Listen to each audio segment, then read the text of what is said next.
Ko'p qismliq tur romani Alvasti Qo'nchaq. Avtori Sherzod Komil. Mazkur asar Güzel Rivoyat madaniyat tarqitish shirkati tarafidan ovozga ilinib, o'nchaq saloni va apchisida tarqitildi. Huquq berilmagan har qanday taratquv vositalarining xohlagancha ko'chirib tarqitishiga qat'iy yo'l qo'yilmaydi. Amgikimizga hurmat qiling.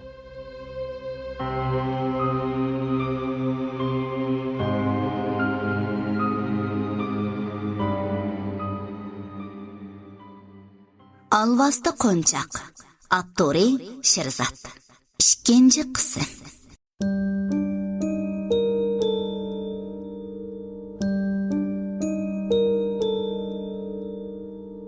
Shu kuni kechda Abida o'z uyiga kirganda Qo'nchaq yana uning karvatida turadi. U Qo'nchaqni qo'liga ilib, asta pichirildi. Malika, sen mening gapimni anglayapsanmi? Qo'nchaq tuyuqsiz titrashga boshladi. Abida qo'rqib ketdi. Ammo Qo'nchaqni tashlab etmadi. Sen men bilan birga o'ynashni xohlamsan? deb so'radi Abida. Qo'nchaqning ko'zlari tuyuqsiz ochildi. Abida qattiq cho'chib ketdi. Qo'nchaqning ko'zlari yo'q edi. Faqat qorong'u ishga cho'nqur to'shik bor edi. Bu vaqtda Ramning yonida bir kichik qiz paydo bo'ldi. G'uva oyning sho'lisida uning chiroyi g'ilpal ko'rinadi. Bo'libmi, uning ko'zlari qop-qora bo'shliq bo'lib, xuddi qarchuqi yo'qdek turadi. U kichik qiz qo'lini shundoq sungan edi, yelqi Qo'nchaq qandoqdir bir kuch tarafidan uning qo'liga chiqdi. Kichik qiz yana Qo'nchaqning gapini takrorladi. Acha, biz birga o'ynasak bo'lamdi. Abida buni anglab shundoq qo'rqib ketdi. U javob qaytarishni unutdi. Lekin kichik qiz yana so'zni takrorladi. Acha, birga o'ynaylik. Ammo o'yinning qoidalari bor. U sirlik holda shundoq dedi. Abida bilib bilmay kichik qiz tarafga qarab mengishga boshladi. Dal shu vaqtda notanish bir kishi o'lik ovozda Tez quloqingizni etib eling, deb vaqirdi. Hamda yenidan bir qo'ng'iroqni chiqarib, jiringiltishga boshladi. U vaqtda yeliqi kichik qiz xuddi bir narsadan qo'rqib ketgandek chiyqirashga boshladi. Shundoq badbashir qiyofatga kirdi-da, yoki qiz bolaning yoki o'g'il bolaning, mundaqcha aytganda, odam zotining ovoziga o'xshamaydigan ovozda Men sizlarni hargiz bo'sh qo'yib etmayman.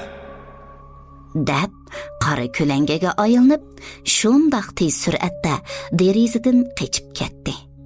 Bu vaqtda yeliqi notanish kishi derazadan uni ko'zlayotgandek qiladi. Hamda uning yiroqlab ketganini ko'rib, keyniga burilib, Abidaga qo'rqmaslikni aytdi. Bu vaqtda Abida allaburun qo'qqinidan yeli chiqib ketgandek ko'rinayotdi. Notanish kishi uni ikki qo'lida mo'risini tutib, sal silkigandan keyin Abida ondan o'shini topgandek ko'rindi. Abida qo'qqinidan notanish kishiga qarab, O qandaq narsa? deb so'radi. Notanish kishi uningga qarab, "Omi? O degan bir alvasti. Maxsus sizdek sodda kichik bolalarni aldab yeydi." Abida uning so'zini anglab, hayronlikdan sal tengirqab qoldi. Andin Uni alvasti dedingizmi? Kichik bolalarni aldab yeydi dedingizmi? Hay, bu dunyoda qandaqmi alvasti bor bo'lsin? qora kiyimlik odam gapini davomlashtirdi. Gapimga ishonsangizmi, ishonmasangizmi mayli, lekin bu qitam siz menga uchrab qoldingiz. Bu sizning ta'liyingiz. Shuning uchun u sizga hech qanday ziyon yetkazolmadi. Agar kelar qitam yana uningga uchrab qolsangiz, u balkim sizning jiningizni elishi mumkin. Buni anglagan Abida sal turib qoldi ham uningdan so'radi. Undaqda siz kim? Nima uchun meni qutqizasiz? Siz uning bu yerda ekanligini qanday bilasiz? Yana o nima uchun menga qasd qilmoqchi bo'ladi? Bu faqat bir kichik qiz bola ekan-ku. Bu vaqtda qarmoqqa tamkin ko'ringan qora kiyimli kishi o'zini tutolmay qaqaqlab kulib ketdi. Sizning ko'zingizga kichik ko'ringan o qiz yeshini aytib bersam balkim ishonmaysiz. O sizning dada opangizning yeshidanmi qiyri bo'lishi mumkin. Mening kimligimga kelsak, bu muhim emas. Lekin esingizda bo'lsinki, men hargizmi eski odam emas. Men uning iziga tushgili uzun yillar bo'ldi. Izchil uni yo'qotishning amalini izlayapman. Lekin so'zlab shu yerga kelganda qora kiyimli kishi so'zini to'xtatib qo'ydi. Abida bo'lsa, uning so'ziga qiziqib qaqachqa shuni so'radi. Lekin deb to'xtab qaldingiz-ku. Oxirini aytmamsiz? Nima uchun uni yo'qotishning amalini topolmadingiz? Qora kiyimli kishi so'zini davom etdi. men asli amalini topgan edim. Uni yo'qotalaydigan kishini topgan edim. Lekin uyning hisobi talog'i to'g'ri kelmabdi degandek, uni yo'qotalaydigan odam aksicha u tarafidan yo'qotildi. Mundaqda. Abida yana davomliq so'radi. Undaqda biz qanday qilishimiz kerak? Nima uchun mening quluqimni etib olishimni buyuruysiz? Bu qo'ng'iroqning nima roli bor? Bunaga kelsak, o narsaning ovozini anglagan kishi yoki chiroyini ko'rgan kishining birsimi saqlanmagan. Siz uning talabiga qo'shiling yoki qo'shilmang, u aman sizni o'ldirib etadi. Qo'ng'iroqqa kelsak, u faqat vaqtliq uni qo'rqita bir asbab. O uni yo'qota oladigan o'lib ketgan shu ustozdan menga qolgan. Undaqda endi qanday qilamiz? Abida qora kiyimlik odamga qarab turadi. Menmi bilmayman. Hozircha biz faqat ahvolga qarab ish tutishimiz kerak. Meningcha u endi sizni izlab kelmasligi mumkin. Shundaq bo'lsa-mu, o'zingizga diqqat qiling. To'g'ri, meni hozir ishim bor edi. Men ketmasam bo'lmaydi. U orqaga burilib ketishga tamshalganda, Abida uningga qarab, Agar yana shundaq ishga yo'liqsam, agar u yana kep qolsa, qanday qilaman? Siz bilan qanday aloqalashaman? deb so'radi. Qora kiyimlik odam bo'lsa, bir oz o'ylangandan keyin gapmi qilmay uydan chiqib ketdi. Abida bo'lsa, uning orqadan chiqdi. Lekin uning soyasimi ko'rinmaydi. Abida bu yuz bergan ishlarni qabul qilolmadi. U yuz bergan ishlari xuddi uning tushidagla bilingan edi. U yuzini chimdab baqdi. Andan og'riqdan vayjallab ketdi. Aniqki, bu uning tushi emas, balki uning real turmushida haqiqiy yuz bergan ishlar edi. Balki uning real turmushida haqiqiy yuz bergan edi. Bu vaqtda Abidaning ota-onasi uyg'onib, nim bo'lganini bilamay, Abidaga biror ish bo'lganligidan ansirab, uning yotqiga kirsa, Abida ko'rinmaydi. Ular uyning ichida Abidaning ismini chaqirishga boshladi. Ular izlab eshikning oldiga chiqqanda, yiroqqa qarab turgan Abidani ko'rdi. Abida balam, bu yerda nima qilyapsiz? Yana bir ish bo'ldimi? Texi uxlamadingizmi?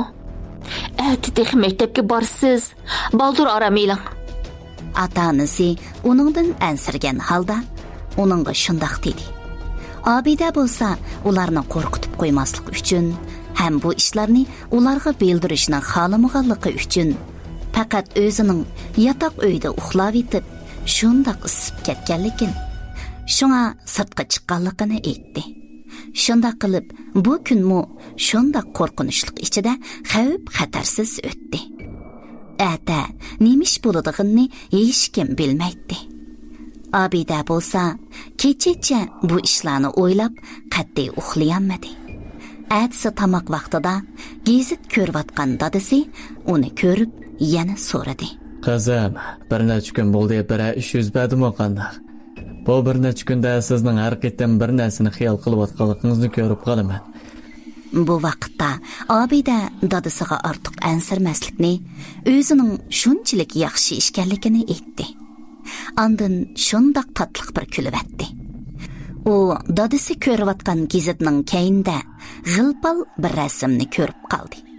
Andan dadasidan o'zi rasmini ko'rgan shu xabarning tafsilotini o'qib berishni so'radi. Dadasi bo'lsa gazetni keyniga o'radi. U ko'rsatgan shu xabarni o'qib bermoqchi bo'ldi. Lekin u o'zi oldi bilan bir o'qib etib, sal xiyolga cho'kib ketdi. Abida buni ko'rib, sal qo'rqib qoldi va dadasidan nim bo'lganligini so'radi. Dadisi Abidaning gapini anglab, uningga bir qarab qo'ydi-da, qo'shumisini turganda qilib, xabarning tafsilotini yig'inchoqlab aytib berdi. Xabarda aytilishicha, tunugun kechda bizning bu uy tarafga qaraydigan shu cho'ng yo'l tarafda bir kichik qizning jasadi tepilibdi. Uning ikki ko'zi o'yilgan bo'lib, qotil tex tepilmagan. Kang xalq ommasining bexatarlikka diqqat qilishini topilibdi. Abida quliqiga ishonmay, qo'lidagi yevatgan ninni qo'yibla, dadisining yeniga bordi-da, xabarning rasmini ko'rdi. Rostilla bir qiz yerda yotadi. Uning ko'zini xabarda ko'rsatmagan edi. Bu vaqtda Abidaning ko'zi qandaqdir qizning yenidagi qo'ng'iroqqa tushib qoldi. Bu yiliqi qora kiyimlik odamning qo'ng'iroqi emasmi? U ichida shularni o'yildi. Lekin dadasiga hech nima aytmadi. Bu vaqtda Abidaning opsi Abidani chaqirdi. Qizim, maktabga mangdigan vaqting bo'ldi. Tizmang, bo'lmasa kechikib qolasan. Abidaning dadasi mu bu gapni angladi hamda tezdan Abidaga: Ansirma qizim. Men seni opirib qo'yaman. Buningdan keyin men seni opirib akilay. Bu vaqa aytilishicha qotil teqi tutilmabdi. Uning ustiga bu dal bizning uyga mangdigan yo'lning ustida yuz beribdi. Men qattiq ansirab qoldim. Buningdan keyin men seni opirib kelay. Shunday qilib, Abida dadasining mashinasiga o'ltirib maktabga yo'l oldi. Maktabga borgandan keyin sinfdagi bolalarning hammasi Abidaga g'ayri nazarda qarawatgandek bilindi. U berib o'rnini tepib o'ltirdi. Bugun tushdan burun dars qat'iy uning quliqiga kirmadi. Tushda darsdan tushgan vaqtda uning do'stlari uning yeniga uni izlab keldi. Abida o'qiydigan maktab yotoqliq maktab bo'lg'achqa, maktabdan uyga qatnab o'qiydigan o'quvchilar tush vaqtida uyga ketmasimi, maktabda oshxona bor bo'lib, o'quvchilar shu oshxonada tomoq yeysa bo'ladi. Abidaning do'stlari uni tushda billa tomoq yeyishni deyishib, uning yeniga bordi. Do'sti Almira Abidaga qarab: Adash, bugun hajab jimg'ir ko'rinasan-ku. Sana bir ish bo'ldimi? deb so'radi. Abida bo'lsa bir ishlarni o'ylayotgandek qiladi. Almiraning gapi uning quliqiga kirmadi. Almira uning ismini qayta chaqirdi. Ondan Abida o'shini topgandek qiladi. U Almiraga qarab: Nima? deb qisqali javob berdi. Abida, men sana nim bo'ldi deyapman. Bugun hajat jimjit ko'rinasan-ku. Abida sal o'yilib qoldi-da, atdigan gazetdan ko'rgan ishlarning hammani ularga birma-bir aytdi.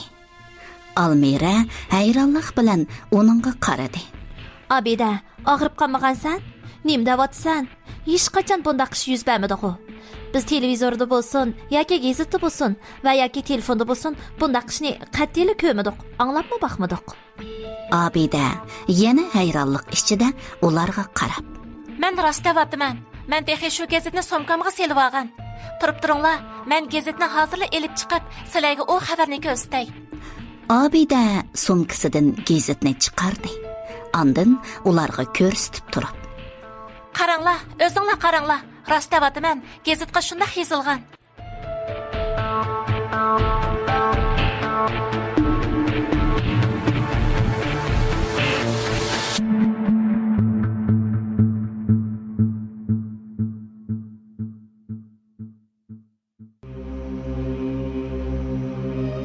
Ko'p qismliq tor romani Alvasti Qo'nchaqning bu qismi mush yerda tamomlandi.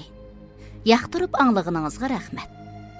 Bayonda To'xtigul, dadisi rolida Hamda, apsi rolida Go'zalnur Muxtar, Malika rolida Orzugul, Aziz va boshqa qo'shimcha rollarda Asqarjon.